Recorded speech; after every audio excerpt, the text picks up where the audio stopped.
असं एक कॉलम होतं आणि ते म्हणजे आम्ही मंडल कमिशन त्या ठिकाणी लागू. आणि दुर्दैवाने जनता दलाचा पक्ष जो आहे तो त्या मंडल कमिशनवरतीच पडला अशी असणारी परिस्थिती आहे. सामाजिक प्रश्नाला ज्या ज्या वेळेस या ठिकाणी हात घातला जातो त्या त्यावेळेस समाज व्यवस्थेमधली गणित बदलतात, हा त्याच्यातला महत्वाचा भाग आहे. गेली अनेक वर्ष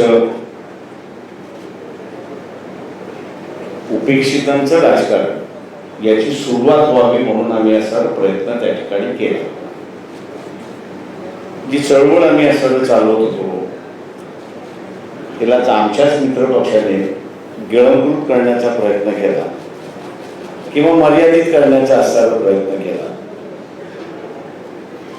पण तो आम्ही जुमानलो नाही. आंदोलन करत राहिलो, लढत राहिलो. आणि अपेक्षा आम्ही असं या ठिकाणी बघतोय, जिंकून येणं हे मतदाराच्या हातामध्ये आहे, ते काही राजकीय पक्षांच्या हातामध्ये नाही. परंतु उमेदवारी देणं हे असणाऱ्या राजकीय पक्षांच्या हातामध्ये आहे किंवा त्या उमेदवारीच्या स्वरूपामध्ये त्याचं सामाजिकरण होईल, त्याचं सार्वत्रिकरण होईल ही अपेक्षा मी या ठिकाणी बाळगतोय. कारण मीच ती कॉइन केलेलं आहे की ह्या महाराष्ट्राची सत्ता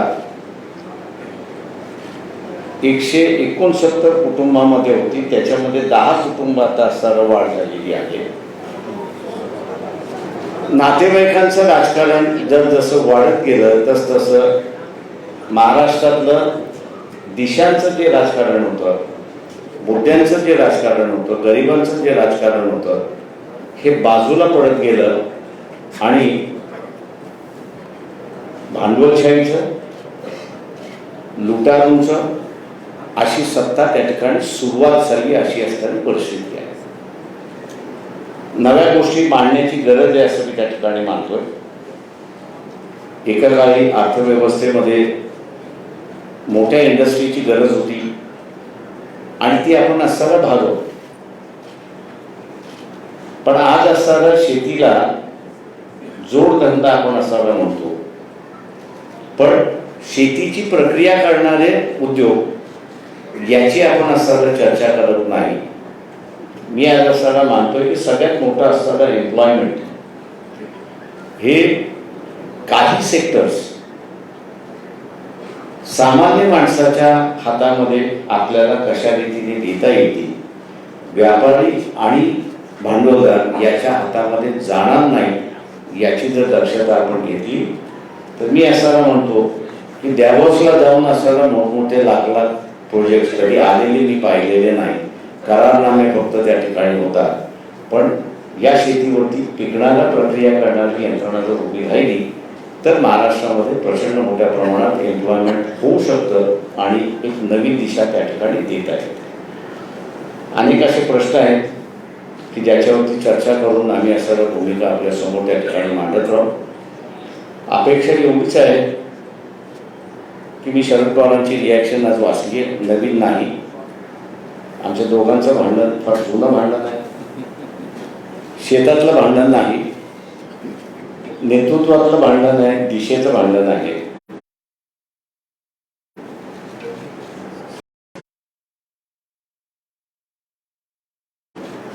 आमच्या बरोबर येतील अशी अपेक्षा मी त्या ठिकाणी बाळगतो.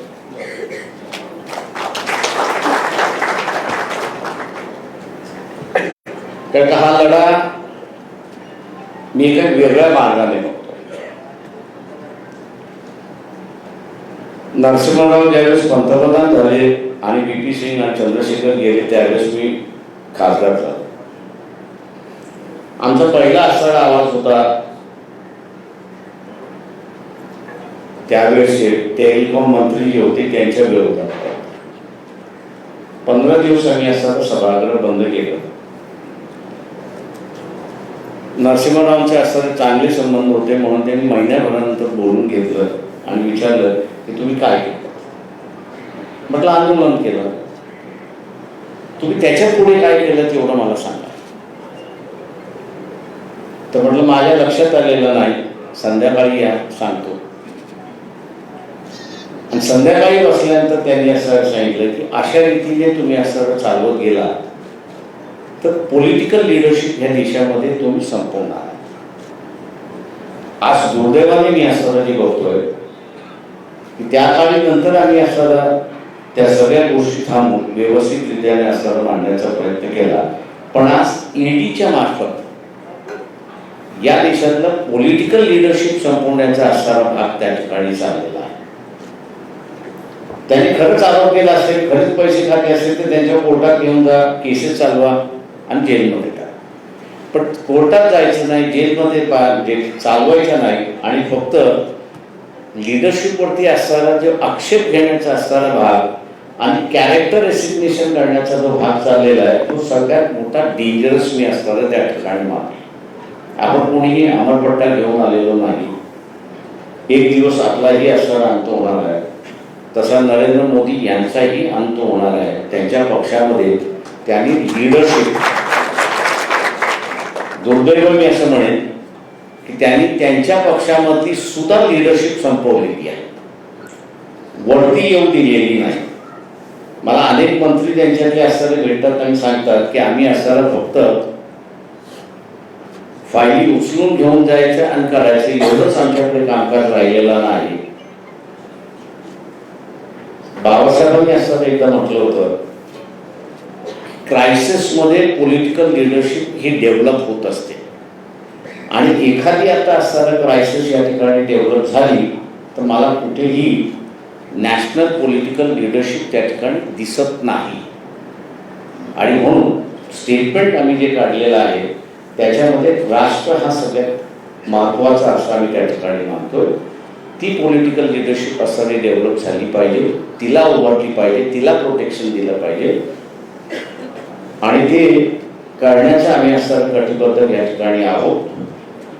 महाराष्ट्रात असेल, महाराष्ट्राच्या बाहेरचं असेल, जे जे प्रादेशिक पक्ष आहेत आणि प्रादेशिक पक्ष स्वतःचं लिडरशिप आणि स्वतःचं संघटन उभं करणार असतील तर त्यांना आमच्याकडून नेहमीच मदत राहील, पाठिंबा राहील आणि त्यांच्या प्रयत्नामध्ये आम्ही असा जेवढा हातभार घालता येईल तेवढा हातभार आम्ही या ठिकाणी घालू. महाराष्ट्राचं एक नवीन ज्याला म्हणता येईल की कार्यक्रमावरती, विकासावरती आपण आणलं पाहिजे अशी असणारी जी परिस्थिती आहे ती निश्चितपणे आम्ही दोघं मिळून या ठिकाणी आणण्याचा प्रयत्न करू. आणि राजकारण हे मुद्देशीर आणि विवेक आणि नीतिमत्तेवरती येईल एवढं बघण्याचा आम्ही प्रयत्न करू, एवढं मी आपल्या समोर सांगतो. थांबतो. आपण मी माईक तुमच्याकडे फिरवतो, मी माईक फिरवतो आणि हे करतो. पोहोचवा द्या. अरे ते बोलतात ना, ते विचारतात ना. महाविकास आघाडी सोबत बाळासाहेब आले अशी आहे, फक्त शिवसेनेबरोबर बाळासाहेब आले, ते बाळासाहेब अन्य दोन्ही पक्षांमध्ये ते आता असताना जे आहे ते आम्ही दोघंच एकत्र आलेलो आहोत. काँग्रेसनी त्याला अजून असताना स्वीकारायचा आहे, स्वीकारतील अशी मी अपेक्षा करतो. हे मगाशी म्हणालो की शरद पवारांचा आणि आमचं असताना फार जवळचं शक्य होतं, किती होतं हे तुम्हाला सगळ्यांना माहिती आहे. पण ह्या आघाडीमध्ये ती येतील अशी आम्ही असताना अपेक्षा करतो किंवा त्यांना असताना आम्ही विनंती करू. एक मिनिट, माझं उत्तर थांबा ना. त्यांच्या प्रश्नाला प्रकाशजींनी उत्तर दिलेलं आहे. प्रकाशजी, आपण आपले आणि राष्ट्रवादी किंवा पवारसाहेबांबरोबरचे संबंध सांगितले. आमचे सुद्धा 3 वर्षापूर्वीपर्यंत कसे संबंध होते हे जगजाहीर आहे. परंतु ज्या वेळेला आमच्याही असं लक्षात आलं की फसवणुकीचं राजकारण सुरू होतं आहे त्यावेळेला आम्ही निर्णय घेतला. तसं काँग्रेस आणि राष्ट्रवादी आणि शिवसेना हे 3 पक्ष एकत्र येतील का, एकत्र कसे येऊ शकतील, एकत्र आल्यानंतर आमच्यावरती सुद्धा फार वाईट विचित्र आरोप झाले. पण त्या सगळ्या आरोपांना आणि आरोप करणाऱ्यांना राजकारणात आम्ही उडून उरलो आणि जवळपास 2.5 वर्ष हे सरकार, महाराष्ट्र महाविकास आघाडीचं सरकार आपण यशस्वीपणाने चालवलं. मुळामध्ये हेतू चांगला असेल तर सगळ्या गोष्टी पुढच्या चांगल्या होतात. आणि मी मुद्दामून आपल्यासमोर माहिती देऊ इच्छितो की असं काही नाही आहे की काल रात्री आम्हाला स्वप्न पडलं की चला आपण एकत्र येऊया आणि आज आम्ही एकत्र आलो. यापूर्वी सुद्धा आमच्या काही बैठका झालेल्या आहेत, चर्चा झालेली आहे. काँग्रेसबरोबर सुद्धा चर्चा झालेली आहे, अगदी राष्ट्रवादीबरोबर सुद्धा चर्चा झालेली आहे आणि महाविकास आघाडीमध्ये आपण येण्यासाठी कोणाची तशी काही ना आहे असं काही दिसलेलं नाही. एक गोष्ट नक्की की काँग्रेस, राष्ट्रवादी आणि शिवसेना हे 3 पक्ष एकत्र आल्यानंतर तिन्ही पक्षांचे काही मित्र पक्ष आहेत. मग आमचं असं ठरलं की महाविकास आघाडीमध्ये ज्या त्या पक्षांनी आपापल्या मित्रपक्षांचं हित सांभाळायचं आणि एकूण जर आपण एकत्र आलो नाही तर मग वैयक्तिक युतीला काय फायदा आहे. वैयक्तिक म्हणजे 2 पक्षाची युती केली आणि महाविकास आघाडीमध्ये काहीतरी 3 तिघडा असं करून ठेवलं तर मग या भारत किंवा देश प्रथम हा जो काही सामायिक हेतू आहे त्या हेतूलाच तडा जातो. आणि म्हणून मला असं वाटतं की प्रकाशजी, तुमची आणि आमची म्हणजे शिवसेना आणि दलित वंचित आघाडीची युती तर झालीच आहे, पण त्याचबरोबर आपण महाविकास आघाडीचे सुद्धा एक घटक पक्ष म्हणून पुढे वाटचाल करायला कोणाची काही हरकत नाही. हा प्रश्न आहे की आज शिवशक्ती भीमशक्तीची घोषणा झाली आहे. महापालिकाच्या निवडणुका आहेत, त्यानंतर लोकसभा आणि विधानसभेच्या आहेत. म्हणजे जागा वाटप कसं होणार आहे आणि ही युती कशी दिसणार आहे? ही युती विजयी दिसणार आहे.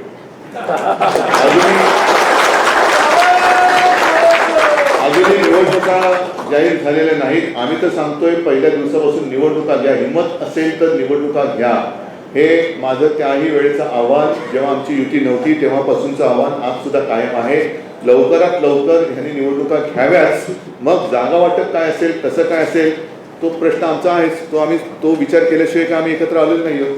पण आज सुद्धा माझं तुमच्या सगळ्यांच्या माध्यमातून या गद्दारांना म्हणा आणि त्यांच्या गद्दारांच्या राजकीय बाब झाल्याला आव्हान आहे की हिंमत असेल तर लवकरात लवकर निवडणुका घ्या.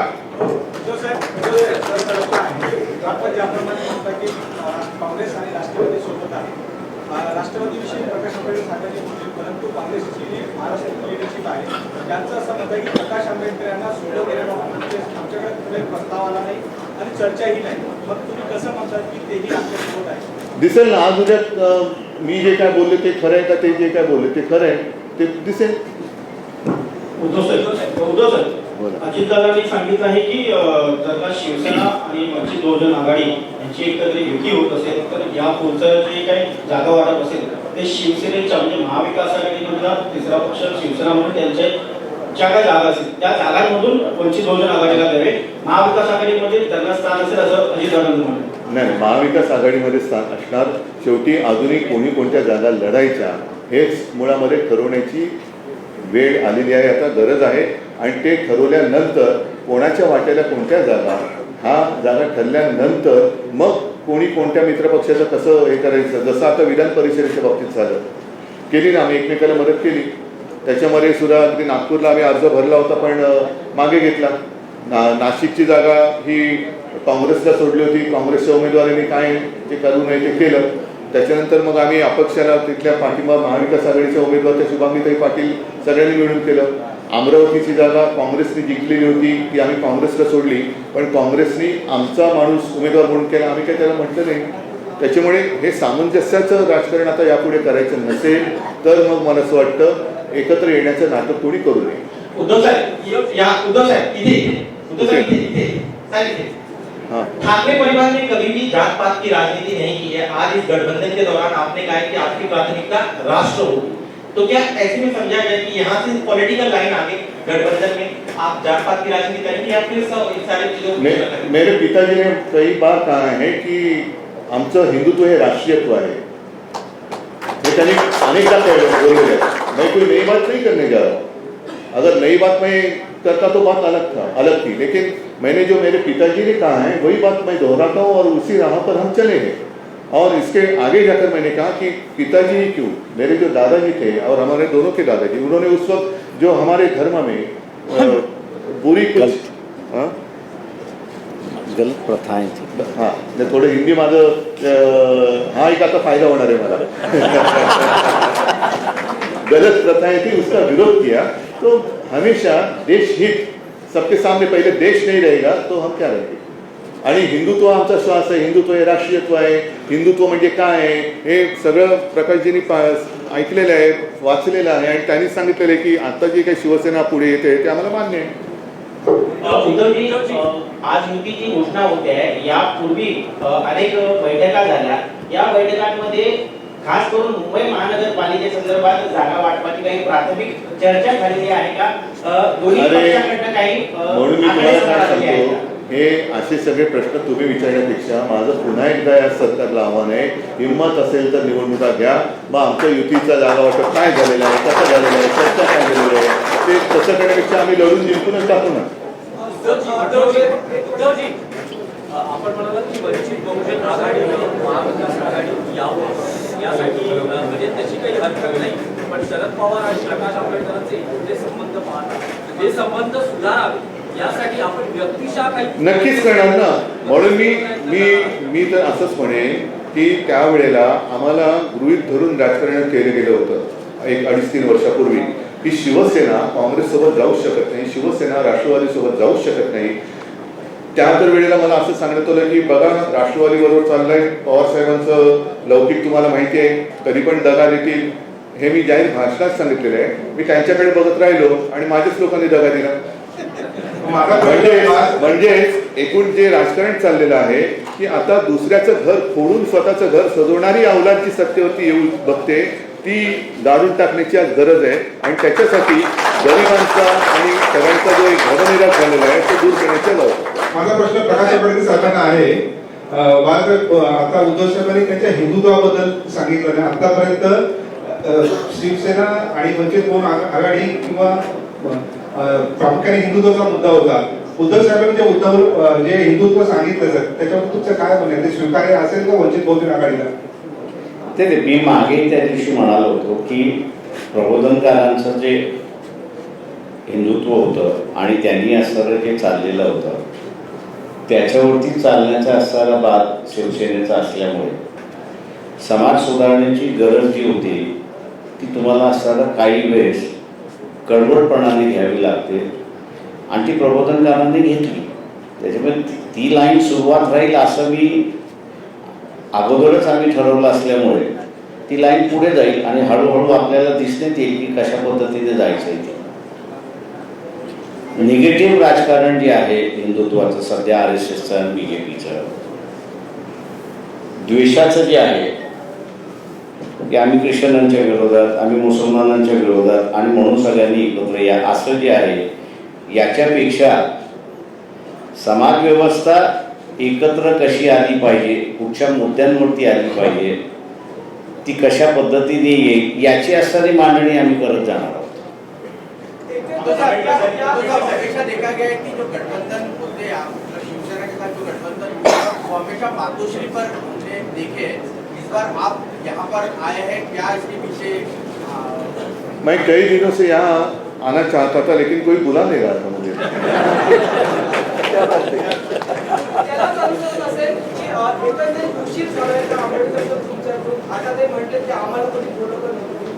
नाही, उशीर कोणत्याही गोष्टीला होत नसतं. उशीर झाला तरी चालेल पण सुरुवात होण्याची गरज असते, ती सुरुवात आज झाली आहे.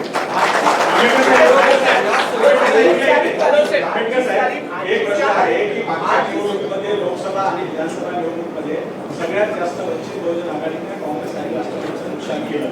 त्याच्यामुळे काँग्रेस आणि राष्ट्रवादी तुम्हाला यावेळेस सहन करण्याच्या स्थितीत नाही असं दिसतं. त्यावेळेस एक सेकंद, त्यांनी उत्तर देण्याच्या आधी गेल्या लोकसभेला आणि विधानसभेला यांनी नुकसान केलं असेल पण आम्ही तर काँग्रेस आणि राष्ट्रवादीच्या विरोधातच लढलो होतो.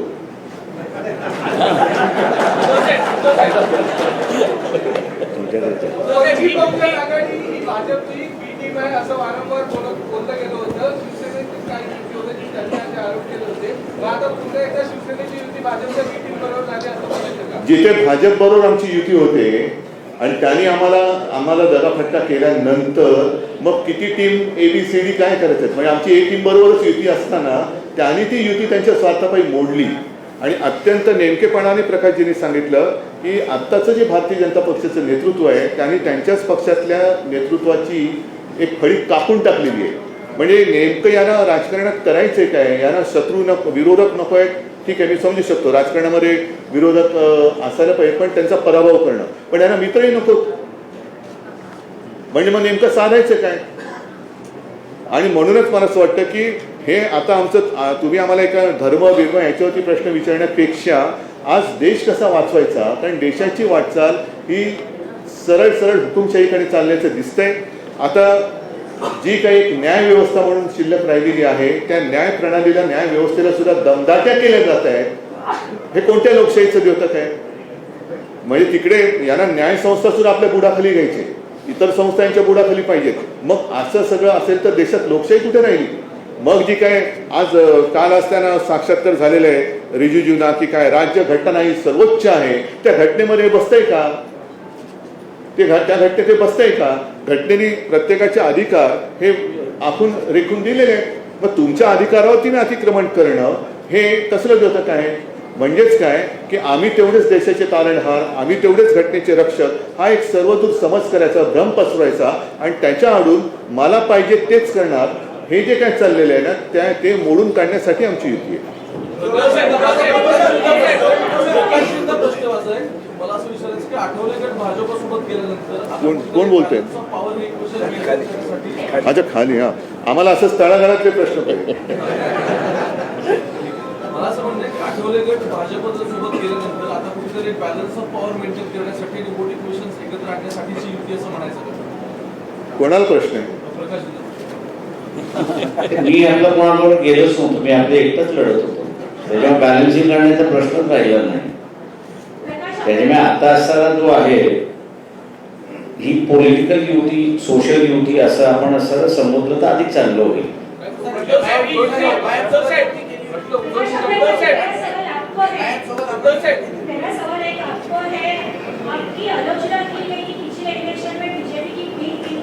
मैंने कहा ना उत्तर दिया उसको.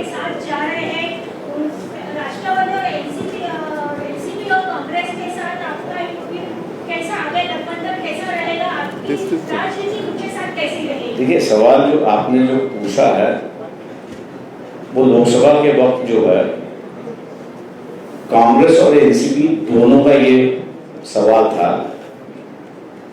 कि हम लोग कह रहे थे कि हम उनके साथ आने के लिए तैयार है, और हम लोग की मांग ये थी 12 लोकसभा की सीटें हैं कि जो एनसीपी और कांग्रेस 5 बार हारी हुई है, जो जीती नहीं।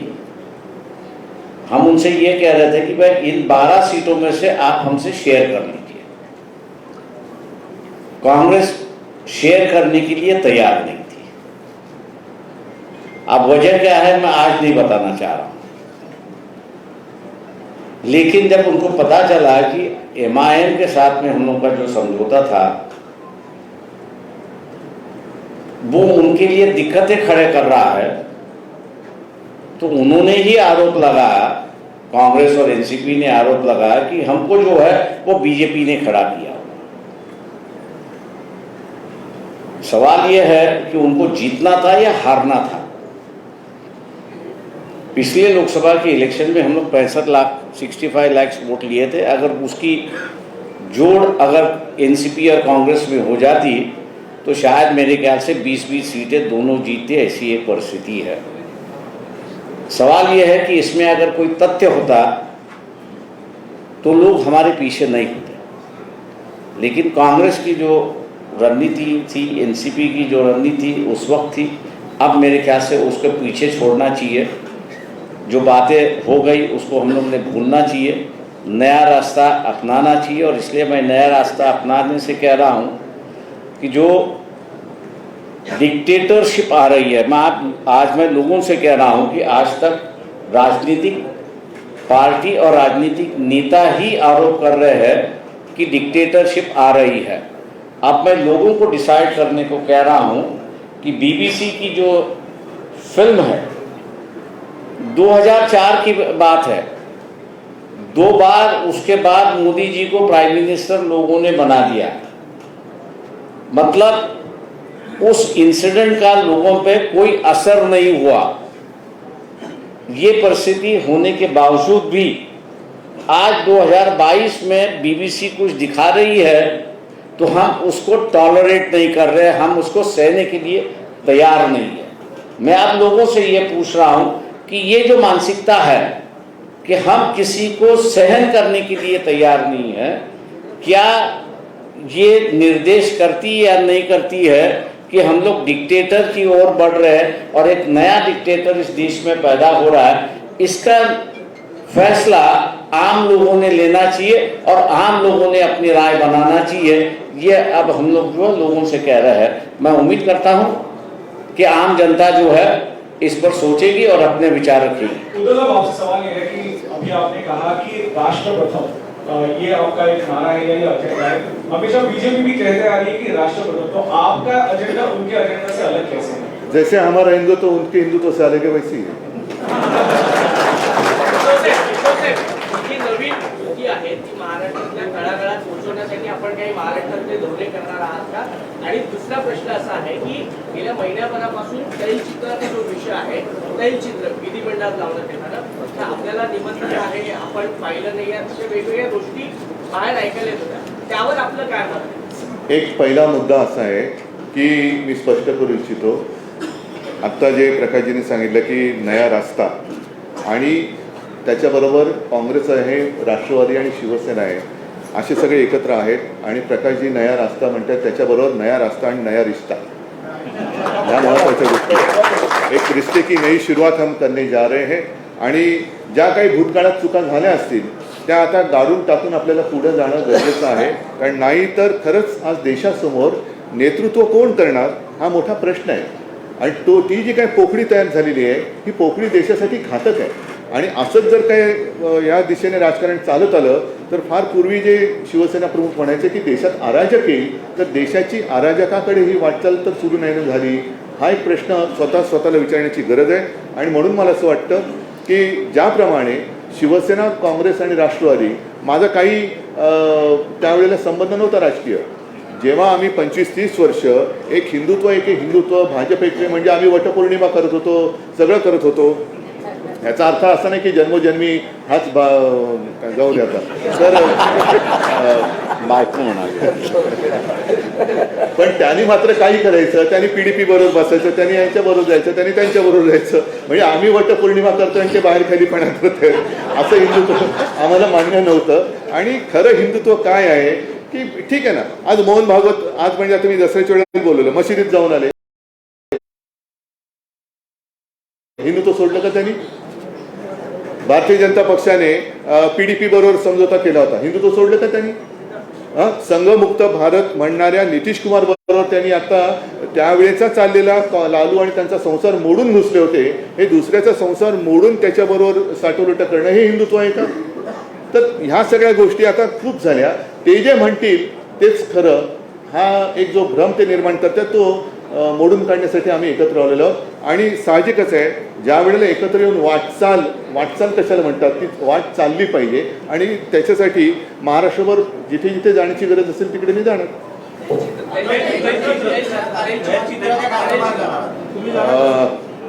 तैलचित्राबद्दल बोलणं कठीण आहे, याचं कारण शेवटी मला असं वाटतं आज संजय राऊत यांनी सामनाचा अग्रलेख चांगला लिहिलेला आहे, त्याच्यात त्यांनी मंबाजी वगैरे असं ते आता सगळं तुम्हाला माहिती आहे की जी काही घिसाडघाई चाललेली आहे त्याच्यावरती आता थोडंसं मी संध्याकाळी बोललं नाही, आता सगळं बोललं तर संध्याकाळी तुम्ही येणार नाही।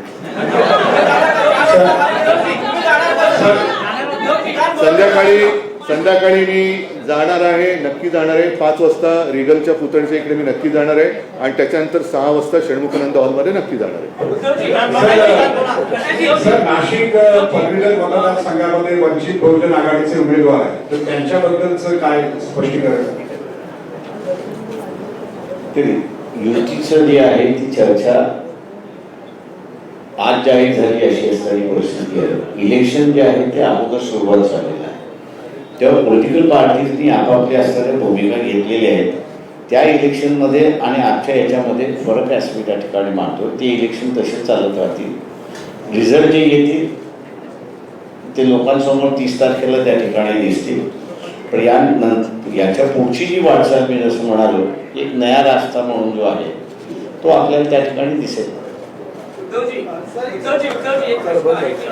पंतप्रधान मुंबईत आले होते आणि हजारो शेवटचा हजारो कोटी प्रकल्पांची भूमिपूजन झाली मुंबई महापालिकेच्या प्रचाराला आता एकच विषय काढायला मला असं वाटतं की भ्रष्टाचार हा सगळ्यात महत्वाचा मुद्दा मला असं वाटतं की या काही मुद्द्यावरती मी आज संध्याकाळी बोलणार आहे. म्हणून आता एक राज्याच्या आणि देशाच्या दृष्टीने एक महत्त्वाचं जे पाऊल आम्ही दोघं टाकतोय ते म्हणजे शिवशक्ती भीमशक्ती एकत्र येणं. त्याच्यासाठी देशाचा विचार करणं साहजिकच आहे. याचा अर्थ आम्ही कोणी काय धर्म सोडून कुठे काय पुढे जाणार आहोत अशातला भाग नाही. पण देश हा आमचा धर्म आहे, माणुसकी आमचा धर्म आहे. त्यांनी जो काही धर्म स्वीकारलेला आहे, माझा धर्म जो काय आहे तो त्याच्यात एकमेकाच्या आड कुठे न येता दोन्ही धर्म आणि त्यातल्या वाईट रूढी परंपरा दूर करण्याचं काम मी मागाशी सांगितलं की दोघांच्या आजोबांनी केलं. तीच वाटचाल आम्ही यापुढे करत राहू.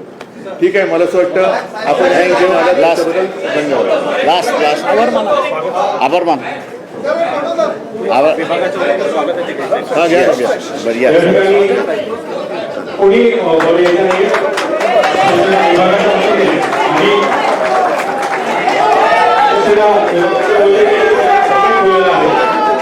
आणि